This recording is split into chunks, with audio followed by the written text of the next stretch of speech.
Hello out there, Michael Tingsager here. Coming Back Stronger is a special edition podcast series focusing on the way food and drinks businesses are surviving and thriving through the pandemic. We will especially be sharing great stories on how progressive leaders are utilizing the power of technology and delivery. By listening into these conversations in the coming period, you'll be able to pick up great stories, insights, facts, and best practices from industry experts, independent operators to national chains, who all are setting a new standard for how to operate in a new normal. Vita Mojo and Hospitality Mavericks join forces on this project due to we have shared belief on how tech plays a massive role in building companies that's good for people, community, and the planet. In this episode, we have a very experienced operator as a guest. It's Kris Gumbrell, CEO for Brewhouse and Kitchen. Kris has decades of experience in the hospitality industry, especially scaling pub chains. Kris talked about how the pandemic had impacted them as a business, and he also talks about how a people-first approach have ensured they can go through this together as individual, but also as joined up successful business.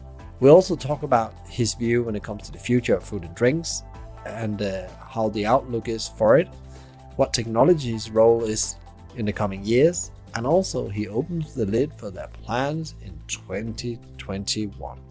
Kris gives a lot of great and practical advice which can be implemented to boost your business performance. And most important of all, he gives a sense of purpose and optimism, which is really needed in these hard times. Grab your notebook and coffee, some really great thinking in here. Enjoy.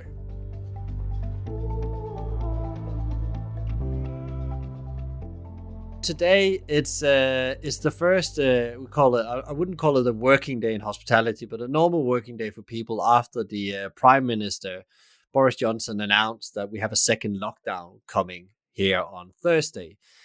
And we have a special guest for this conversation because he is in the middle of closing down his pub group. And our special guest for this conversation is Kris Gumbrell for the Brewhouse and Kitchen pub group. So welcome to the show, Kris. Oh, good afternoon. Nice to speak to you, Michael. Yeah, I'm glad you still are, since we started this conversation about 15 minutes ago, you still sound optimistic, even though the world looks very dire. Can you tell people a bit about, I've already mentioned that you guys are a pub group, but can you tell a bit about who you are, whereabouts you are located, and what's going on in your business in the last, 7-8 months? As I said, I'm Kris Gumbrell. I'm the Chief Executive of Brewhouse and Kitchen. We formed the business in 2012, and we've gradually grown to 22 operational businesses, with a 23rd currently under development on the south coast. We're national, so we go as far north as Chester in Cheshire. We go as far west as Cardiff. We go as far as East London, and all points in between. We have a very particularly strong presence across the south coast. We are a brew pub and experience business. We are the largest brew pub chain in the UK, we're the second largest in Europe, as I understand it, and we're also one of the biggest providers of food and drink experiences, particularly drink experiences in the UK market. We have about 500 team members who are amazing in our business, about 20 people within our head office structure. And we've had I won't say an exciting year. We've had a fairly dynamic year of dealing with this dreadful virus and all its effects. But we are a positive bunch, and I've always been a pint half full kind of guy anyway. And I think you can only worry about the things you can change and not the things that you can't. And to that end, that's the way we've operated for the last 6 months.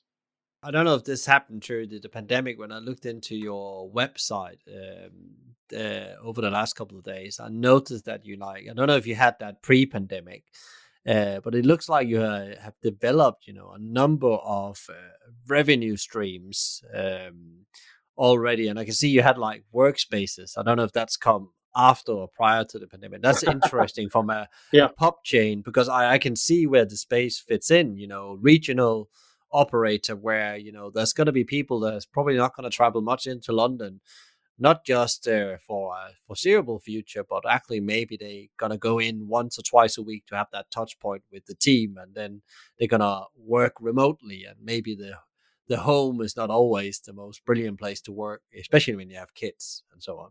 Yeah, I think if I take us back to sort of things that we were doing at the end of March and April, at the beginning of April, is one of the things that we needed to do pretty quickly was try and game the customer. We needed to think a lot about the guests. As soon as we closed, we needed to think about what would the guests would do, how they would change, how they would evolve, and we asked ourselves lots of questions about what would stay the same about the guest experience in our business, what would change, how would they change in themselves, how they'd behave, who would come out, who would stay at home, and what would they expect. And one of the key changes very quickly was this piece around home working. Now, I've pretty much homeworked for the last 25 years in various companies that I've worked in, and obviously working for myself. So you get into your disciplines and habits around home working, coupled with going out and about. But what was clear is that we were all found it after a month, and we were starting to go stir crazy. And I thought back to I had a pub group during the Olympics in London back in 2012, and one of the things that Boris was pretty clear about in those days, and was a direct outcome really of the Olympics, is that they made it very difficult, if not impossible, for people to go to work in their offices in the City of London. So I had quite a few sort of community and semi-suburban sites in the outer edge of West London and North London. So what we did was we created workspaces and a drinks package for people who didn't want to work from home, didn't really feel compelled to go into the office and clog up the traffic during the Olympics. So we created a package deal then. We created a lot of the things that we've redeployed now, like printing stations, available stationery, a drinks package, so people haven't got to pay every time they want a Coke or a cup of tea or a glass of water. And also creating quiet areas that are a little bit more screened off, a bit more sectioned off, and table service. Now, that doesn't sound like rocket science, but it was pretty successful for us back 8 years ago, and it's been hugely successful for us now, emerging from the lockdown. And we have a huge group of new regulars now coming to see us at lunchtime, and yeah, it's happening across a number of pub groups now. I will claim it because it's something we planned in April to do based on the experiences that myself and my commercial director has been with me all through that period.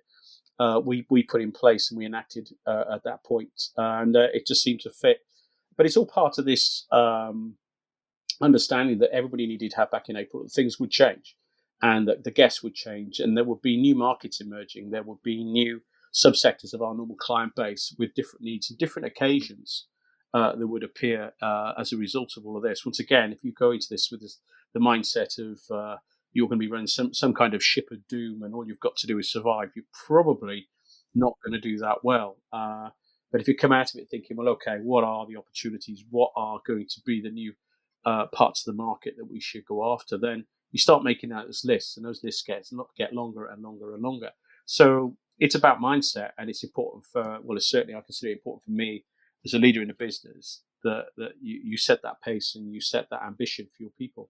Through this pandemic or the last 7-8 months, what has been the biggest surprise you have you have hit? There's probably been a lot, but what is the biggest one and why?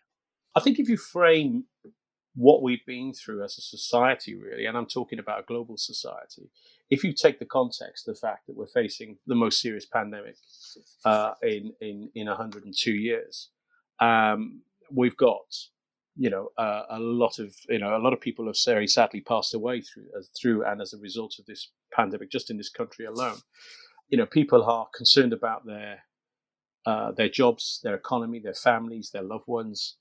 But what's been the biggest surprise is this real basic drive to get out and about and to be with other people. One of the most fundamental drives in human nature is to socialize.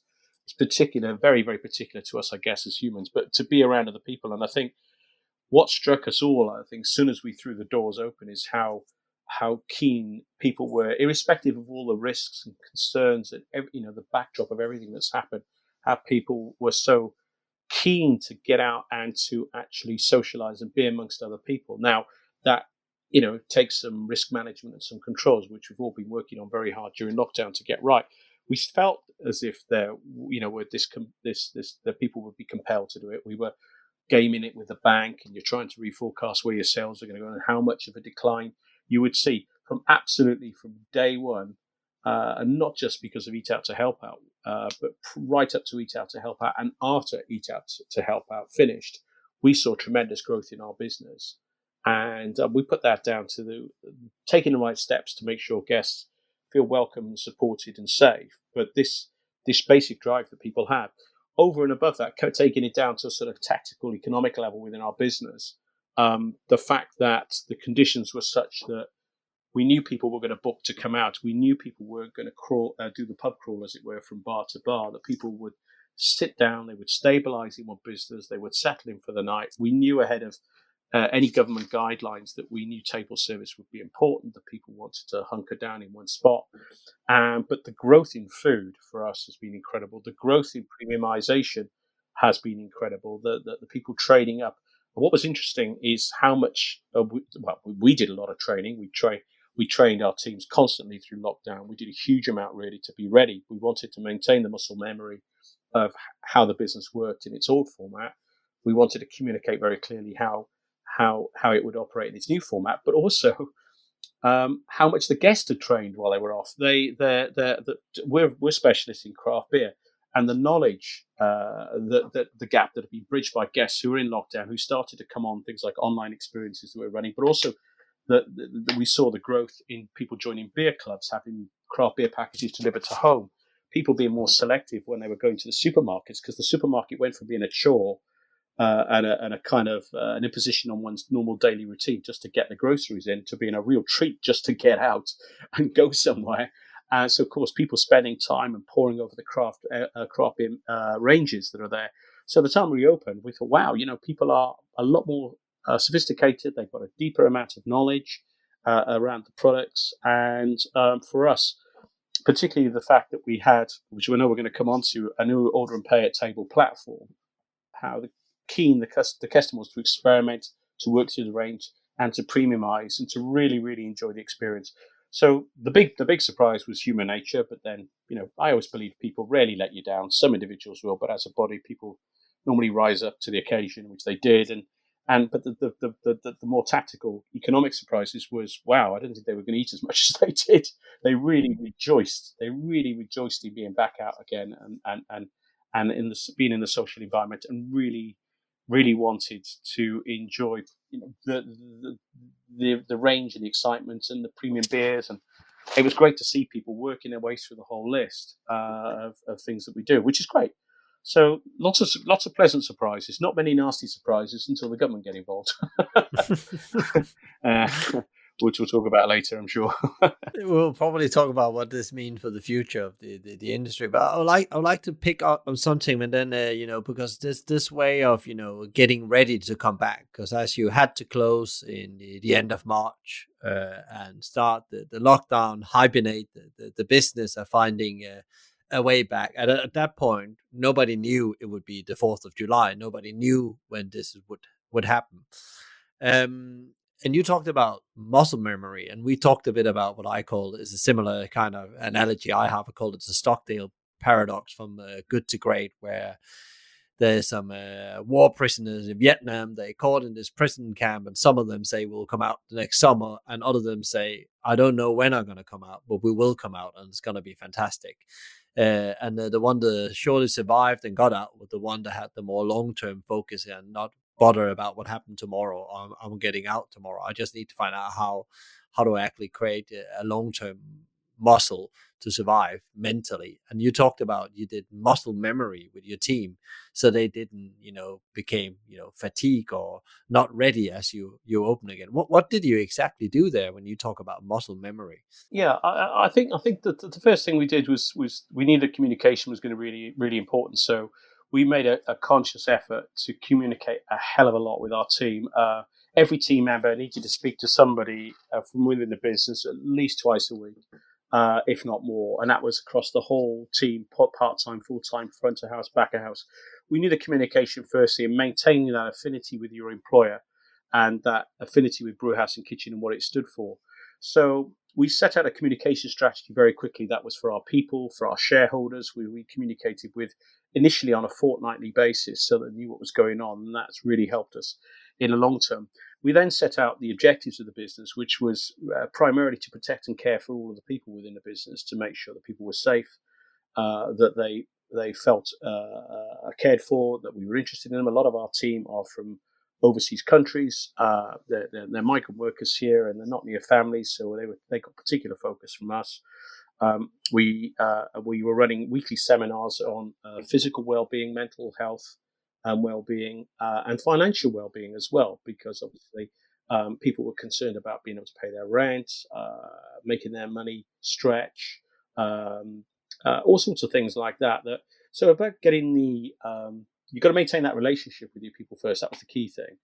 And the second piece then was, as I said, whilst we're maintaining the relationship, refreshing the knowledge around. We do beer specialist training. We used to do face to face. We went through Jim. We turned all of that to online seminars, which we now keep doing. We don't call people in for central training more. So gin masterclass training, beer masterclass training, product knowledge training, all of that is done online, and we kept that going through April. And you think, well, why would they do that when you don't know when you're going to reopen? But that's that. Once again, that's the Vietnam, that's the Stockdale situation again, that you're kind of giving up or you keep going. And we felt it was very important to keep going. And we were able to train people on furlough. So why wouldn't you make sure that, at the end of the day, it's the people who are going to dig you out of this mess when you reopen, more than any other resource that you have. And we had other priorities like safeguarding and refreshing our brew pubs, maximizing all the opportunity and resources that we have. And we also said to ourselves that when we open, we wanted to be spectacular and we wanted to open brilliantly, which is fairly bold statements, but we wanted to be cheeky and bold, and we wanted to be the opposite of the mood that was sort of floating around during that period. And actually, one of the things that really struck us, we said to ourselves at the time, what is our biggest resource right now? And I gave everybody just after we closed the business down, make sure everybody was okay. We all took a few days off, so let's just all talk in a couple of days. And we had then a beer online, and we were all talking, and we sort of said, what's the one thing that we've got going for us now that we've never had before? And we all decided it was time. That we had time, which we never had before, because we've got a fast growing business. We got Sunday Times Fast Track 100 a couple of years ago, whatever the speed that we were running at.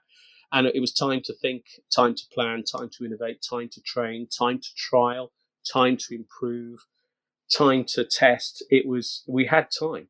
So you think, well, actually, when does this come along? Now, it's not, I'm not punching the air, saying, wow, this is great. We've got COVID and it's going to be a life changer.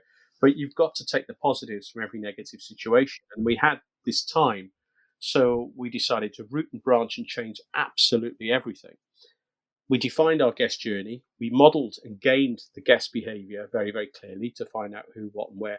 And then we were able to build this picture that we could articulate to our team during lockdown.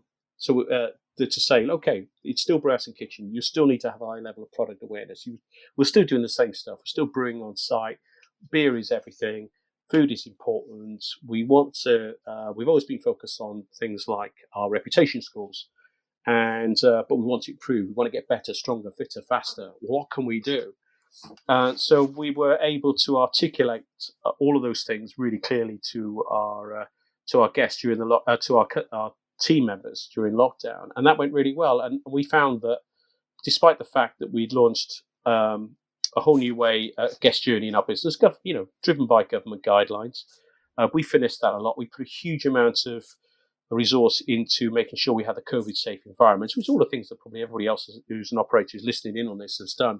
But also we looked at things like hands-free door opening facilities.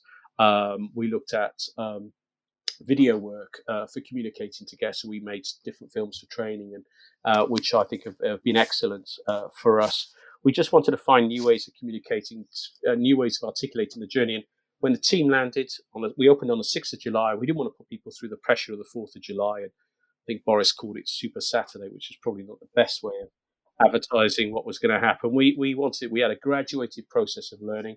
And of course, the big thing for us was putting an order and pay at table platform in place, which is where we work with Vita Mojo very, very well. Now, what was amazing within all of that is that we looked at that particular platform, and we decided very quickly we wanted to be the best example of any platform that it could be, and we wanted to train our teams ahead of them actually getting into grips with that, so they were complete authorities on it the day we opened our doors.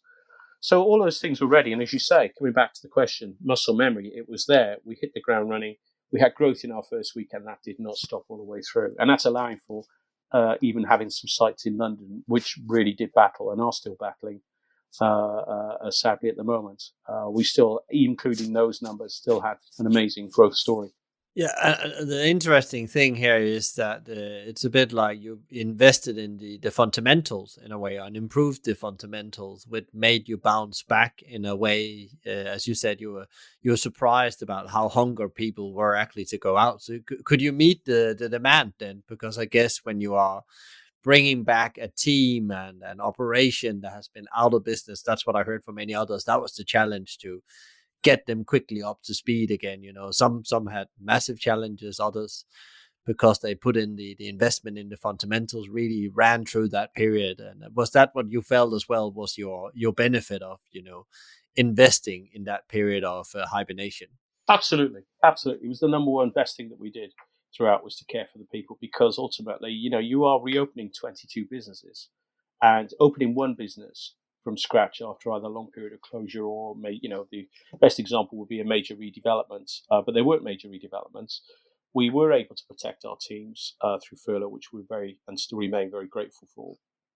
But at the end of the day, they're going to make the difference. They are the moment of truth between you and your guests at the end of the day. And if you don't protect them, nothing else really matters. So for us, it was critical to build a plan. And as I said, there's the technical training that you have to do around maintaining job awareness, maintaining their skills. We knew things would change because so many more guests were going to be ordering through the platform. So that was going to throw up challenges around things like generating tips, upselling, all those sorts of things that we needed to make sure we had a plan around. But at the end of the day, getting that mindset right, people were hungry to get back to work.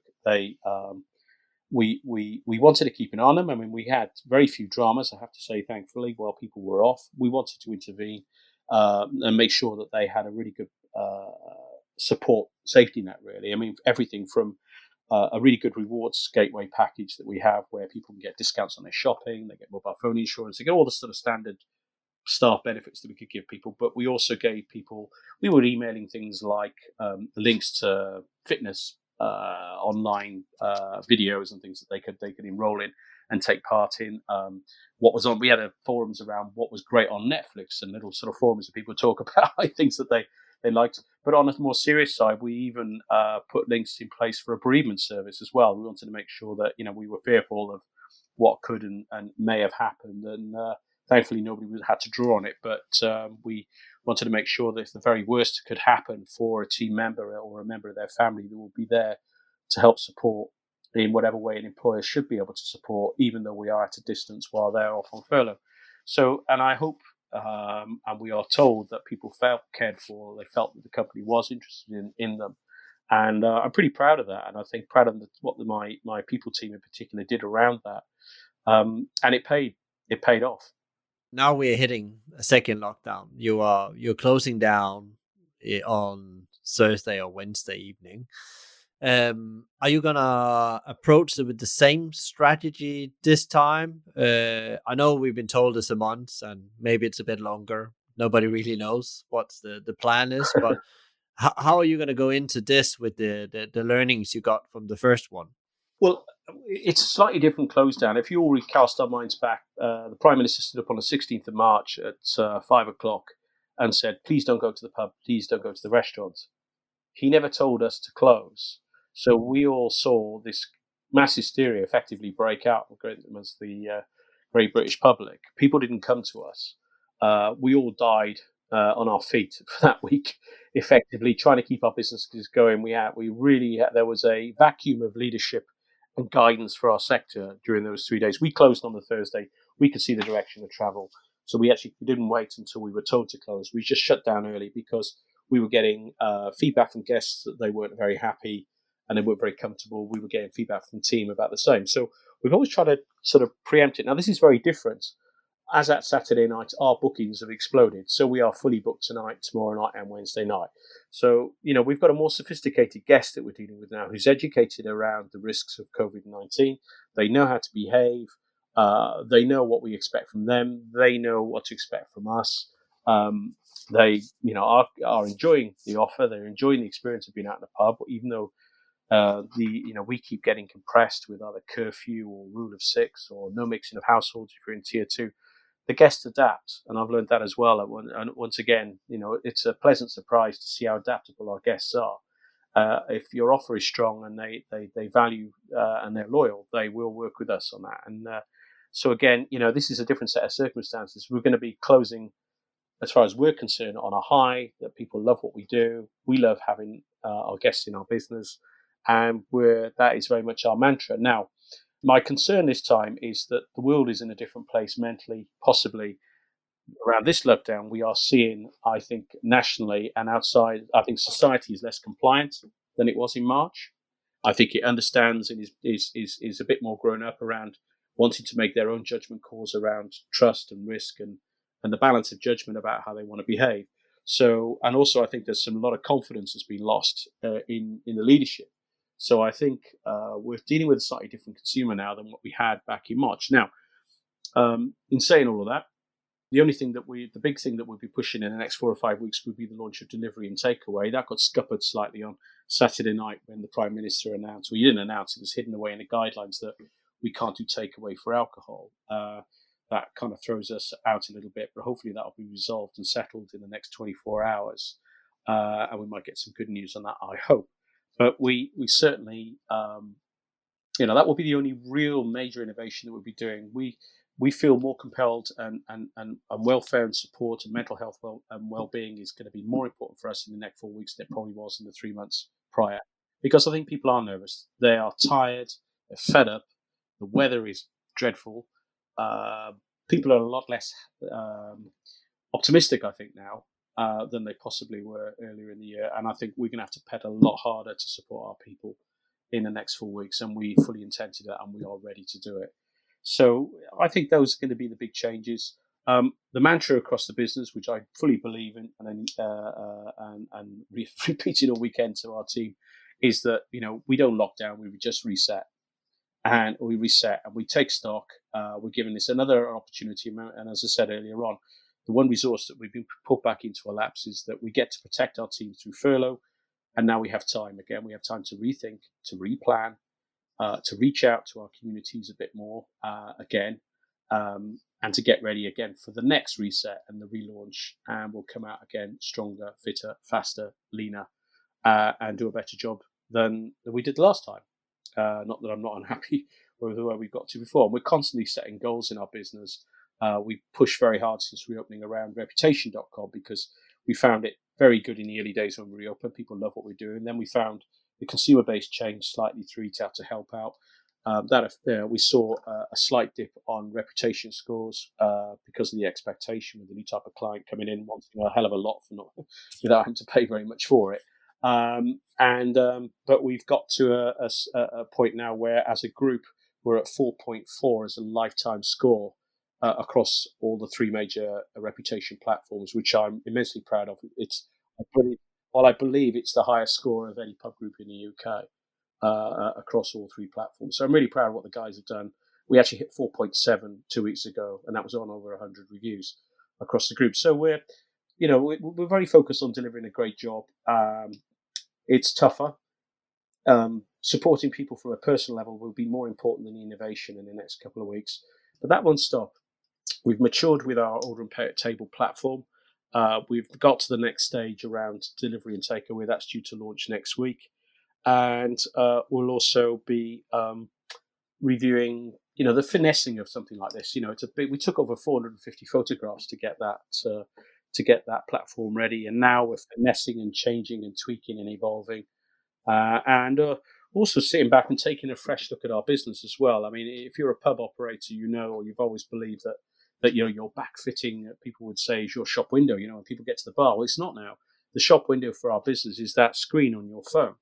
So that's going to be business critical for us. And our hotspots used to be that kind of top shelf of your fridge or that that area on the back shelf where the spirits were, where you could really do your displays. Now your hotspots, your landing pages on your categories.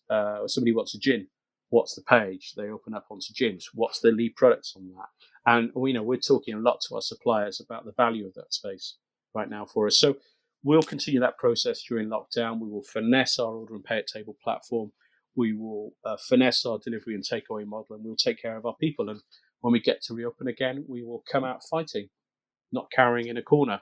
It's interesting what you're saying here, because I can say that almost this digital transformation right now has been really put in the front seat, because the industry notoriously has been in some parts of what we do been very slow on adapting technology and getting done. And you've seen a lot of operators over the course of the first lockdown really taking these technology roadmaps, and what you wanted to do in 3 years' time, you did in 3 months in principle. And I guess technology is as what I hear from you, is going to be a critical part of how you create both performance, but also make the jobs easier both for employees and customers as you go forward. Yeah, I mean, you've got to look at it in the right way. I mean, people talk a lot about the savings for team. Well, I mean, if you've got, what do you want to do with that? Is it a saving? Have you eliminated part of the guest journey by getting the guest to do the transaction and process that transaction themselves? Well, yes, of course, that's the idea or part of the principle of it. But we're trying to think beyond that, because we've seen this move towards premiumization, and also people sort of more. Being more promiscuous to the range of products that you sell. So one of the things that we always drove as a real KPI within our business was our own brew beer sales. So it was a big part of our business to make sure that we always drove our own portfolio very aggressively.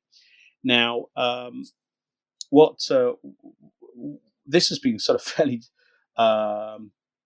sort of democratic process when you've got your beer listed alongside everybody else's beers, and then you find, hang on a minute, that guest who was a loyal drinker of our own American Pale Ale, he's starting to shop around and drink other people's beer. Now, we have pride ourselves on having a large selection of beer, but we're thinking, okay, what do we do now to gravitate them back to drinking our own beers, which are higher margin, brewed on site, and part of our story, but still want them to maybe experiment now and again.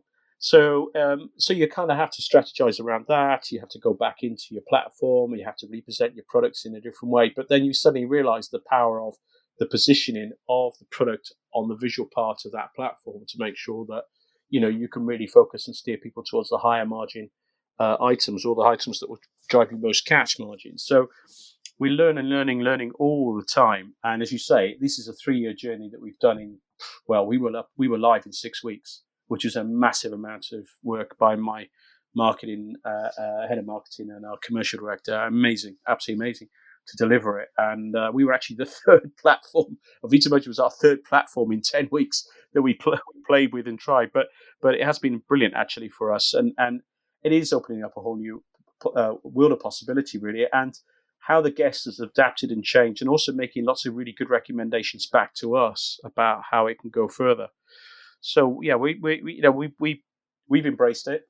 There are wrinkles that we need to iron out. We need to find a way of making sure that we maintain the focus on the customer tipping the team when they've had a great experience. That's a little bit harder through an order and payment at table platform. Promotions, actually administrating and running promotions. We need to still probably get to grips with that. But again, it's early days, and we fully accept that's a challenge for our business. Loyalty, we know that's the next phase for us now, is actually having the loyalty scheme that works really well. But also as well, listing our promotions and events and experiences via an order and pay at table platform. We ran our first promotion through we call it B&K on tap, our Vita Mojo platform. We launched Oktoberfest through that, which was a promotion with a stein of a German style Marzen beer, and we did that with a large pretzel, beer cheese sauce, and we ran that as a promotional item. It was our best ever performing product promotion that we've ever had. So, and that's after 7 years of doing these damn things. You have this platform that's really powerful, and you're thinking, wow, people are engaged with this, and then you start slapping your forehead and saying, why didn't I do this about 2 years ago? But then you realize, some of the technology wasn't quite there yet. So hey, look, you take the positives out of everything that's happened in the last 6 months. That is one of them, and it's here to stay, and it's going to evolve and change. And as I said, the role of the pub, even the shape of the pub, may change in time. The elimination of cash, the diminished importance of the back bar fitting, the importance of ranging, the importance of good product information that people really will read because they've got the time and the focus to do that when they're sat down. So huge amounts coming down the road. And I said we're very liquor focused, but food now is nearly 45% of our overall business. So for us, food is now going to be equally important. We've just recruited an amazing new head of food. And we are a branded business at the end of the day. We have a one food offering, and we think it's going to be the next big exciting part of how we develop the technology is around food. That's super interesting. That leads me to, there has been, a lot of talk about, pubs and, disappearing from the land map over across the UK. Every week there's a number of pubs closing down, and then the pandemic has made it, even worse, the numbers that comes out. But what is pubs' role now in society, in we call the new now normal, the new paradigm, whatever we call it? What's going to be the role of the pub? I can see my local pubs that's really innovative. That definitely changes from what they were before. They're not just a place where you pick up a drink and maybe some grub. It becomes like maybe back to this, almost, this community part again in the local area. Hmm. Well, pubs are not going to die. Some pubs will fall away, but new pubs will emerge. We've talked for years around pubs closing, but there's also been a lot of pubs reopening. Of the 22 businesses that we have, about 6 of those pubs were derelict, boarded up pubs that we reopened after years of closure. About 4 of those businesses were not pubs previously. They were just concrete boxes or similar that we fitted out as pubs. So we know about reopening new pubs. Very few of our estate were actually existing pubs prior. And our best results have been through picking up the derelict pubs.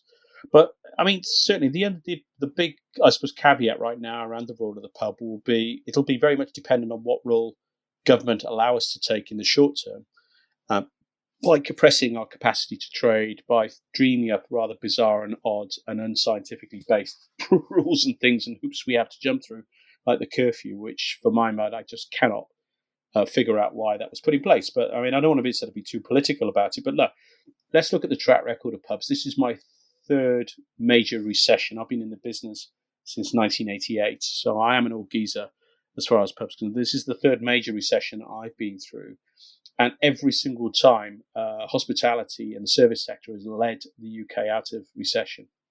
And within that, pubs have always been the strongest part of that march and that lead. If you take any economic downturn, and you could take any group of people, and maybe a couple sat at home thinking, well, this need for human contact, this need to get out and about. No, maybe they can't afford to go out for eats, but they might say, do you know what, we'll eat in, but we'll just go out and have a drink. And they'll go to the pub. And that's what makes pubs very special and unique within the hospitality sector, because they are so adaptable and flexible. Now, they will lead I am absolutely convinced that hospitality will lead the UK out of recovery. Because we are a massive generator of growth, so we're a massive generator of GDP, we're a massive generator of tax revenue, 38 billion quid into the treasury, 3.2 million jobs across hospitality, which pubs are about 1 million of those jobs. So, we are a dynamo that should not be overlooked. My fear right now is that public health, England seems to have grabbed the steering wheel away from the treasury at the moment, and I get all the reasons why. And we're not COVID deniers in my business. I'm certainly not, but we need to be pragmatic about this, and we need to care for something that could probably drag the economy back into a reasonable state very quickly next year. We create jobs, as I said, we regenerate areas. You've only got to travel any part of the UK, go to a dockside or a waterside or an old warehouse development in a city centre and look at what it's become. That is on the back of hospitality. So pubs, bars, restaurants, we're all at the centre of this regeneration. That can happen again and will continue to happen. You're also going to have a huge amount of empty office space soon, and people working from their communities. And we're seeing that as a huge amount of growth in that area. Again, people can only spend so long in their third bedroom or their garden shed. And now they're working in the pubs, and that's great news. And they're networking, and they're having meetings, and they are back in our business, which is wonderful news. But you said it yourself, Michael. At the end of the day, it's about community, and our best and most successful sites. And we range from being very high street driven to being in communities. Our community sites through the pandemic have outperformed all other parts of our business, um, and they are just so important for people. And that's why we feel particularly strongly at the moment that takeaway beer. We do mini kegs and we do cask beer packages and craft beer packages for people to take away. During the lockdown, we did that. And it was very successful. But what was important, it wasn't about the value or the price or the quality, although you have to get those things right. It was about our local customer coming in just to see the manager, even if they're 2 meters apart, and the manager puts the mini keg on the table and the customer there, he steps back, the customer picks it up, and the transaction's been either done online or by touch payment. Um, that contact through lockdown for that guest was really important. From a mental well-being point of view, and I think this is where the pub could also play a massive role in improving the psyche of the nation, to improve the positivity that everybody's going to be looking for and searching for. So, friends of mine from abroad laugh at us how much we value our pubs, but it is a unique thing. It's unique to us as Brits, and it's going to be critical going forward. And I'm not saying that because I work in a sector. I'm trying to defend it, although I would do so with my life. I honestly think it's one of the most important things that's going to get people through all of this, and it must not be overlooked. That leads very good to the next question, because now we're in a second lockdown. How do you, if you had a crystal ball and it's gonna be your best educated guess, where are we as an industry in 12 to 18 months? There's already so much happening. It's at some point you cannot even follow what's going on because everything is moving so fast. Or CVAs, closure. And then everybody fears the start of the new year, where a lot of things kick back in from a cost point of view. Where do you think the industry is in 12 to 18 months? I suppose again that's going to be very much in the hands of how much support we get. But as I said, I don't want to get too political about it now. We're going to need support for us to still be around as a viable industry. But I think we will survive it. Particularly the pub sector, but the hospitality will survive. It is a resilient industry. We're seeing, obviously, there's a lot of CVAs. We're seeing the normal recessionary shuffling of the deck of restaurants and their owners, which is not unusual, actually. It's obviously been compounded and accelerated by what we're seeing right now through COVID, but it's not unusual for restaurant groups to change their owners, to get into trouble, to reshape, refinance, and get going again. So I don't think it's not doomsday. It's not great, and as I said, we're going to need a hell of a lot of support. But we are a resilient sector. I think we should also reflect as well that as an industry, as a big employer and net contributor to GDP and tax revenue, we ask for nothing, and we rarely get anything in terms of support. We get beaten up and whipped quite a bit, quite often by successive governments, whichever sort of colour they are. So I think we are resilient. I remember years and years ago, I was on a working group, and it was all the working group was being run by the Home Office, and it was all about changes to licensing policy, and it was about putting in the licensing objectives. And I was just at a coffee station at one of these workers groups where they kind of go out and talk to you, so they can say they've consulted industry. They pretty much know they've made their minds up. And I probably sound a bit cynical then, but that's kind of what it was. And I just heard this comment is that this lot, they're just self-healing. And that's kind of how I think we've been seen, is that we do sort of just get on with it. We dust ourselves down. We have a pile of regulation, legislation. We have wage increases forced on us. We are regulated. It's stop smoking. It's label your food. Put this in, put that. We just roll with the blows. We get on with it. We go forward, and we innovate, and we are. It is actually, I think it's one of the best sectors and the best industries in this country for dealing with things like that. But this is different now. This is really out of our control, and we, as I said, we rarely get any help. We need the help now, and I think the government would rue the day that they don't get behind us and support us now. Because if we are so seriously depleted, and we won't be gone entirely, we have a strong balance sheet. We will weather this as a company. But the government needs to be very careful not to because they will need us. And there is no other sector like it for generating a strong recovery. we will deliver. And to be able to set your business up for that, be able to be part of that, regrowth, reset of the industry, what would be your top advice for leaders out there that's also looking for ways to bounce back and inspiration? Well, just think about, I suppose, what we did was make tough calls early, conserve your cash, make the tough calls early. I suppose look at everything that's happening right now from a government perspective and do the opposite. Don't dither, do not delay. Make tough decisions early, conserve your cash, be bold, gain the customer, look at what the guest is doing. Don't just hang your hat purely on what you believe is going to happen. Although if you're experienced in this sector, your gut feelings are generally pretty spot on. But take time out to look at the guests, read as much data as you possibly can, and really, really try and game it forward and look at where the guest is going to land and work towards that point, not where you were 6 or 12 months ago. And try and get back to that is just a pointless waste of time. So conserve your cash, get the right technology, get close to it, make sure everybody in the business understands it, and take care of your people, because it's the people that will carry you through this. That's super, Kris. I know that the next week or two is probably going to be a challenging one for you and your team, and no matter what's going to happen, I'll send you all the energy and power you need to get through those, because it's going to demand a lot of a muscle power, both physically and mentally. Yeah, well, thank you very much for that. I've got, at the end of the day, got a good team. We've already organised our online drink on Friday tea time. All the managers, they're all going to have to grab some beers, and we're having our Zoom chat and a mini quiz and a bit of a laugh, and that will take the edge off it. And then we look forward, and that's all you can keep doing. Don't look at the now. Look where you're going, and look where you want to be.